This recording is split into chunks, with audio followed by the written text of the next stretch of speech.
afternoon, everyone, from the IBD Newsroom. Welcome to Stock Market Today, sponsored by Interactive Brokers. Wow, what a day for the stock market. All-time highs again for the Nasdaq and the S&P 500.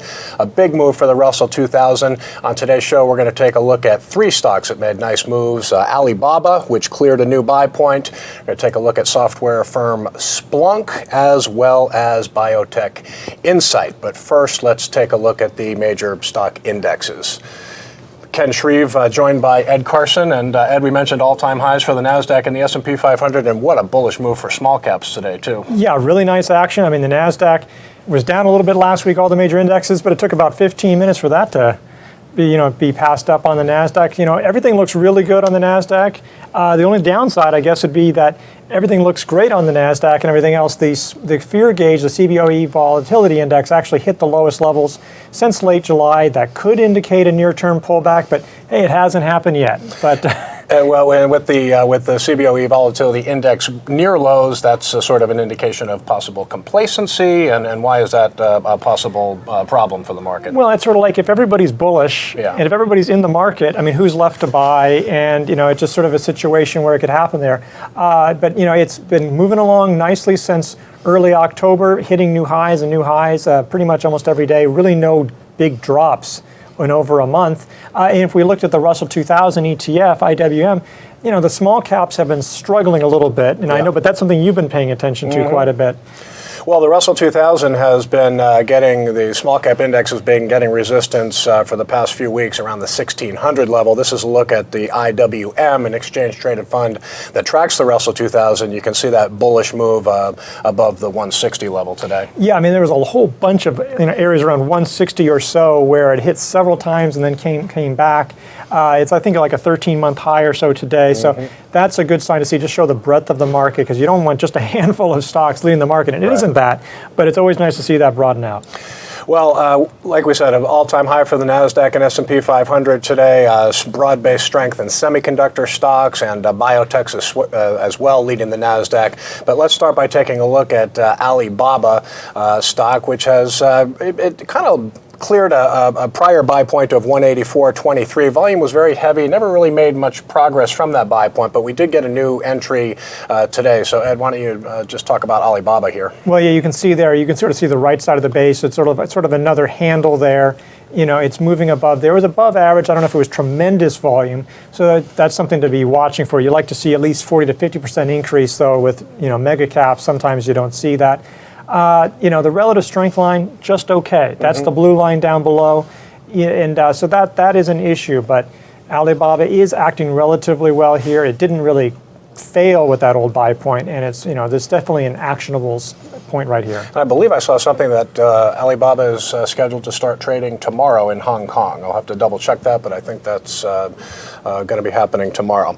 All right, so that's Alibaba. Let's take a look at Splunk. This is a database software firm. It really has been an impressive rally in software stocks as this risk-on trade for the major stock indexes has really taken hold at the end of the year here. But let's take a look at Splunk, because we had a really powerful earnings move on Friday and some really nice follow-through today. Yeah, I mean, one issue with Splunk, and everything's looking great, is that Splunk has a history of some failed breakouts, and the relative strength line has been lagging a little bit. This was not one of the 2019 big winners. I mean, some of them, like Paycom and Paylocity, those actually were winners. So that is just one issue. I mean, really nice earnings, really nice guidance for this big data / cybersecurity stock. But that is just something to keep in mind. The character of the stock has not been great all the time. Maybe it's going to change this time. Maybe it's consolidated enough and it's going to have a nice run here. Okay, so that's a look at Splunk. Finally, we mentioned biotech stocks doing very, very well. I saw the IBB, which is the exchange-traded fund that tracks biotechs. That was up more than 2% today. But let's take a look at Incyte. That's ticker INCY. This stock got a lot of attention on IBD Live earlier today, but we did have a nice breakout for Incyte, and this is a company that's flagship drug is Jakafi, which is a blood cancer treatment, I believe. Yeah, that's their specialty, is on cancer drugs. Incyte hit a 4-year high today, or close to that, I believe. It's really a nice action here. One problem is that it has sort of been running up, and it's been running up since late September. Hasn't really consolidated too much, doing really well since late October when when earnings doubled, and it's hard to argue with that. Yeah, we talked about this. We talked about all three of these stocks today on IBD Live as they were moving. Hey, Splunk is breaking out. Let's go talk about it, and discuss it. So we discussed the Incyte at length. It's definitely actionable. Nice action here, sort of at the top of the 5% chase zone. It wouldn't be as surprising to see this pull back, given that it's sort of gone up and up and up. So that is one possibility if you don't want to buy quite that high.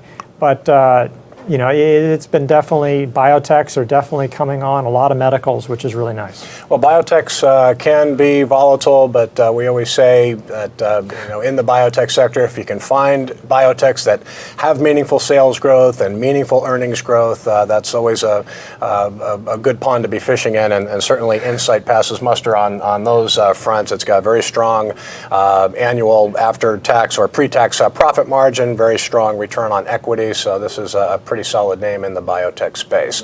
All right, folks, well, big day for the stock market. That'll do it for today's show. We'll see you back here tomorrow, but we do have a couple of things we want to tell you about. First of all, our CanSlim Masters program. That is going to be coming up in December, a 2-day event, December 14th and 15th, and we'll get great presentations from Scott O'Neill, Mike Webster, Charles Harris, Chris Gessel is going to be presenting with Justin Nielsen, so don't miss that. More information at investors.com/masters. And Alyssa Coram is in New York right now, taping her latest investing strategies at the Nasdaq market site. That's going to be available shortly. You can go to investors.com/investing strategies to see her latest interviews. All right, folks, thanks very much for joining us. We'll be back here Tuesday morning. Until then, have a great afternoon.